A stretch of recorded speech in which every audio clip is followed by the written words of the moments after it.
Two please someone, অর্থাৎ কাউকে খুশি করার জন্য এই জাজমেন্টটা প্রনাউন্স করা হয়েছে।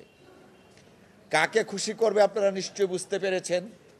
যেহেতু শেখ হাসিনার নামটা এই এফআইআরের মধ্যে ছিল এবং শেখ হাসিনাকে খুশি করার জন্য এবং বিএনপিকে ধ্বংস করার জন্য এই জাজমেন্টটা প্রনাউন্স করা হয়েছে।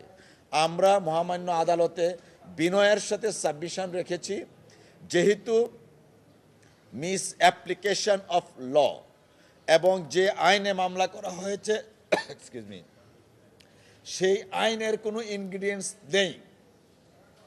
উপরন্ত এই মামলায় যিনি জাজ ছিলেন ওনার জুডিশিয়াল মাইন্ড কতটুক ছিল এবং এইরকম একটা জাজমেন্ট কাউকে খুশি করার জন্য দেয়া যায় কি না সেই বিষয়টা আদালতের নজরে আমরা এনেছি, যেন এই ধরনের জাজমেন্ট ভবিষ্যতে আর প্রনাউন্স না হয়। আজকে রাষ্ট্রপক্ষ শেষ, আমাদেরও শেষ।